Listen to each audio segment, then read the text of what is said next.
Hey, I'm Kenneth, but everyone calls me Ken. I just turned 33, and let me tell you, I've got quite a story to share. Before today's events, I didn't really believe in karma or anything spiritual. I thought it was all just in people's heads. But now, I've had a change of heart. I totally believe that what goes around comes around. And it's all because of my mean mother-in-law and her family.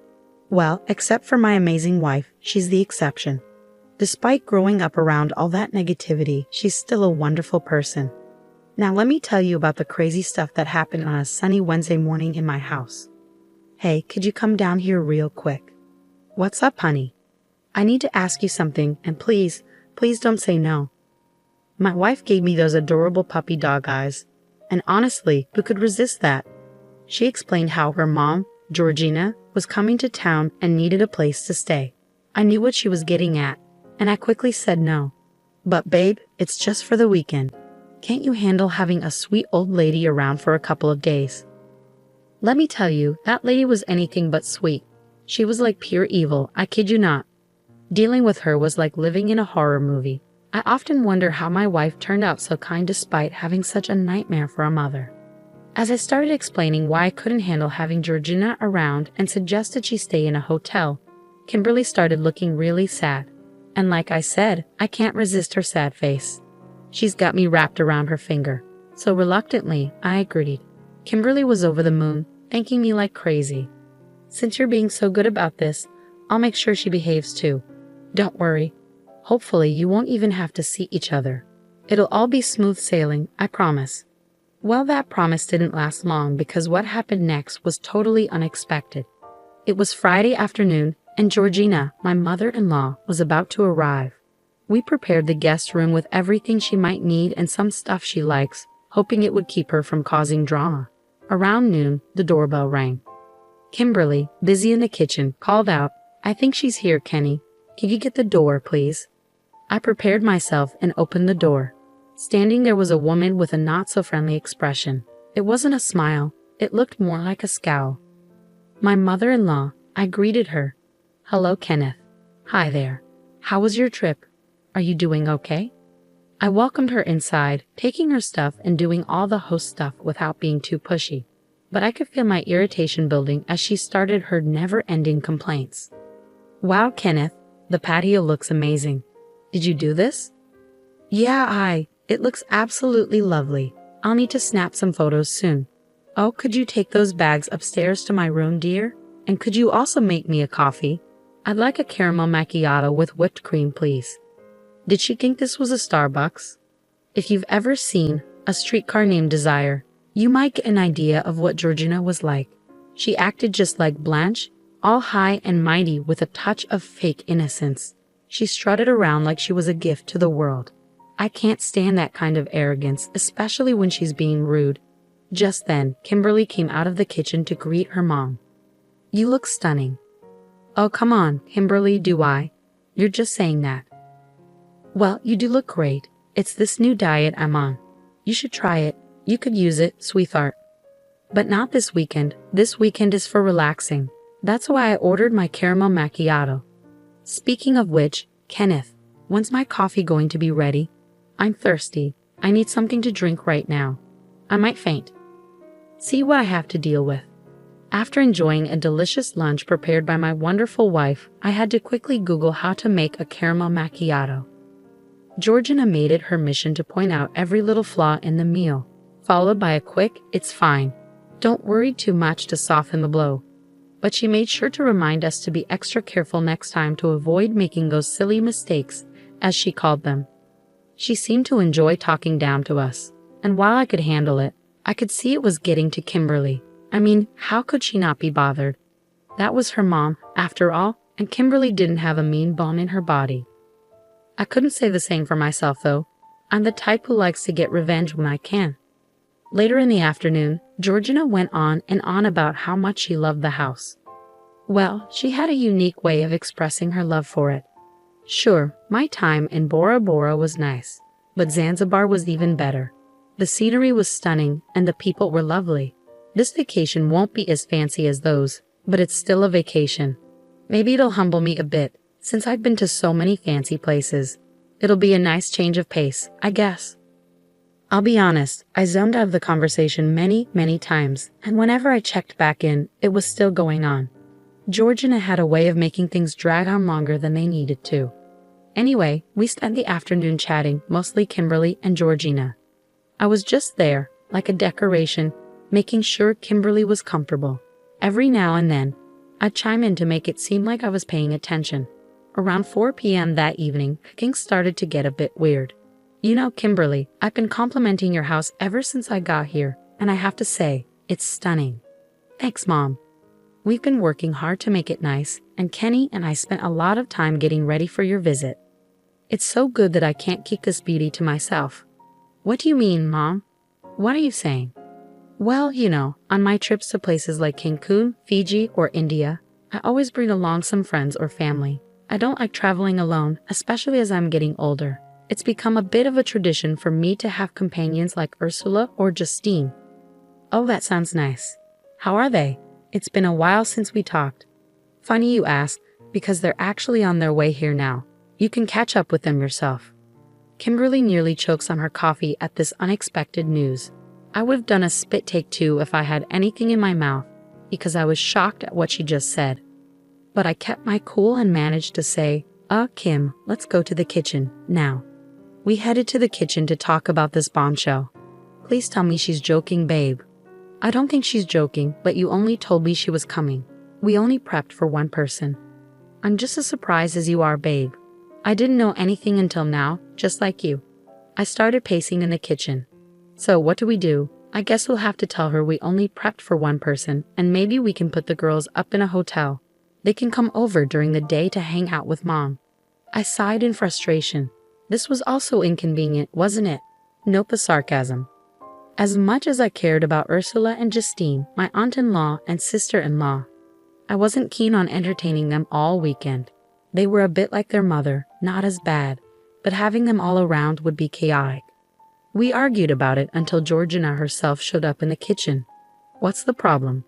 I think it's a nice idea to have other family members join us for the weekend. She started pouting, and strangely, it had the same effect on Kimberly as Kimberly's pouting had on me. When she wanted to, Georgina could get her way with those puppy dog eyes. I guess Kimberly inherited that skill from her mom. Oh no, Mom, please don't be upset. It was a nice thought, but we just can't handle this sudden change, especially on such short notice. Kenny and I were thinking of putting Ursula and Justine up in a nearby hotel, and they can come over during the day. Angeline is also coming with them. So you want 4 extra people in the house? I'm sorry, Georgina, but that's not going to work. Oh, Kenny dear, don't be such a stick in the mud. Jolene has to come. She hasn't been part of the tradition, and she really wants to join in. Plus, she's your younger sister-in-law. We have to make room for her. And honestly, you're not even considered part of our real family, so it makes sense for you to leave and for the girls to stay. It's just for a couple of days after all. Mom, how can you say that? Kenny is our real family. Is he though? You're putting him above your actual sisters. That's not what I meant, Mom. The main issue is space. We're worried there won't be enough room for everyone. I'm glad you brought that up because I've come up with a solution that will please everyone. Okay, let's hear it. Okay, so here's my idea. Ursula and I can share the bed in the guest room since it's big enough, and Jolene can sleep in Kimberly's bed. There was silence. I was completely lost. I looked at my wife, and she seemed just as confused. Finally, I asked, so you want 3 people to sleep in one bed? That's uncomfortable and inappropriate, don't you think? Yeah, Mom, we're adults now. It's not appropriate for me, my husband, and my sister to share a bed. Aha, I knew you'd say that, which is why I think it's best if Kenneth doesn't stay here during this time. Again, silence. At that moment, I think she finally lost it. So you want me to leave my own house? Kenny dear, don't call me that. Kenneth, don't talk to me like that. Kimberly, are you going to let him speak to me like that? Look, I don't appreciate you coming into my house and making last-minute demands. It's not fair. If you wanted a girls' trip, that would have been fine if you planned it in advance. Why didn't you just tell us what you wanted? And saying I'm not your real family was rude. I didn't think you'd get so upset now. Honestly, you're acting childish, don't you think, Kim? I don't know what to say, Mom. I don't think it's fair. Oh, you young people and your sensitivity. I didn't do this on purpose. It must have just slipped my mind. I'm sure you understand. I didn't quite understand, but when I looked at my wife, she was silently pleading with me. I caved in, feeling frustrated, and said, Georgina, better communication would have been appreciated. As I said earlier, I wouldn't have minded if you ladies wanted a girls' trip for the weekend. I could have gone on a trip with the guys or worked at the orphanage, but springing this on us isn't fair. We're adults, even if you see us as your kids. You're a guest in our home, and you need to respect that. I stayed calm and politely pointed out her mistake. She scoffed, walked around, and even laughed at times, seemingly trying to avoid the embarrassment of being confronted by her sister-in-law. Nevertheless, I stood my ground. You want to have a girls' trip and have everyone here for the weekend. Fine, you want me out of the house? That's fine too, but I'll be back after the weekend. With that, I kissed my wife on the cheek and headed to our room. Kimberly tried to reason with her mother, telling her that what she did wasn't okay and that she seriously upset me. But Georgina just laughed it off, treating me like I was overreacting. I packed some clothes in a duffel bag and left. I booked a hotel room online and headed there, but not before stopping by the orphanage where I regularly volunteered. As I mentioned before, the orphanage is called Open Arms, and I love working there. But dealing with unruly and disobedient toddlers, children, and teenagers is no easy task. As I spent the evening playing and helping out the children, I couldn't shake off the thought of how to get back at Georgina. I'm not evil, or at least I don't think I am. But I do believe in teaching people a lesson when they deserve it. I guess that's why I'm good at my job. I had a good connection with the kids, showing them both love and discipline so they wouldn't take advantage of me. We got along well, to the point where some of them could tell something was bothering me. Ken, is everything okay? One of them asked. Yeah, everything's fine, I said, apologizing for losing my cool. I explained the situation to him in simple terms. He was just a kid, after all. But surprisingly, he understood and even sympathized with me. With all due respect, Ken, your mother-in-law is crazy. Tell me about it, I replied.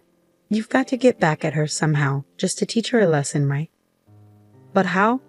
We thought about it for a while, but I couldn't come up with anything. Then Maverick said something that changed everything. We could help. What do you mean? We could help. If you take a handful of us kids and bring us to your house, we could ruin her weekend. I thought about it, and then it clicked. Maverick, true to his name, was an evil genius. It was a perfect plan. The kids would get a fun weekend away, and I could get back at my mother-in-law for disrespecting me. We made plans like two evil geniuses plotting world domination and waited until the next day to put our revenge into action. The next day, Saturday, went like this. Kimberly answered the doorbell and was surprised to see Maverick and a few other kids. Why, hello, Kimberly, Kenny. Oh, Maverick, hello, how are you? Then she noticed the other kids and looked confused. What's going on, babe? Oh, nothing. I thought I'd bring the kids along to join in Georgina's lovely vacation, I said as I walked into the room, followed by 5 kids aged 6 to 10. They were known as the rowdiest bunch, but they could be sweet when they wanted to be. It was when they felt disrespected that they'd let loose. I promised them ice cream if they caused chaos. Hello, Kenneth, how are you? Oh, who are these lovely children? Good morning, Georgina. I hope you're all well. I see the rest of the gang made it. Hey, Kenneth, how are you? I'm well, thank you. Who are these kids? Oh, these children. They're from the orphanage. Yes, we can see that, but why are they here? Good question. Maverick, would you like to answer that? Well, Ken told us about the lovely vacation you were having in his home, and we've never been on a vacation, so he invited us over to join in. The in-laws, who were sipping mimosas and eating croissants in the living area, gasped in horror and shared looks of disbelief. Some of the kids started grabbing food from the table, bacon, pancakes, orange juice, causing chaos. Georgina stood up and pulled me aside. What's the meaning of this? Just as Maverick said, I wanted the kids to have their own little vacation. I'm sure you wouldn't mind. How can you bring all these kids into the house? This is too much, and someone named Maverick is bound to cause trouble. This was supposed to be a relaxing weekend for me and the girls, you know this. Oh well, I'm sure you wouldn't mind. It's only for a couple of days after all. Listen, I know you're upset. No, you listen here, Georgina. I'm tired of you acting like you own the place. If you want to stay here for a vacation, that's fine, but the kids are staying too. They deserve to enjoy just as much as you do. So maybe next time you'll remember it's not nice to inconvenience others. And with that, I didn't give her a chance to respond.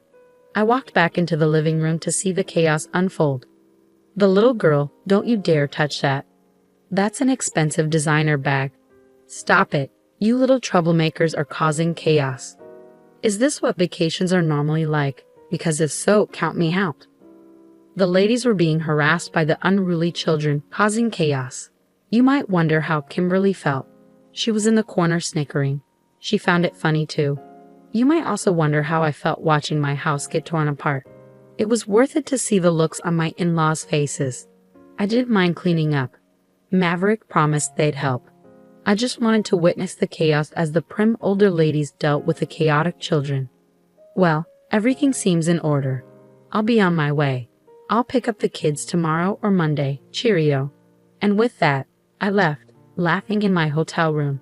I called Kimberly and told her the kids weren't meant to bother her, just the snobby ladies. If she needed a break, she could stay with me. That day was one of the best of my life.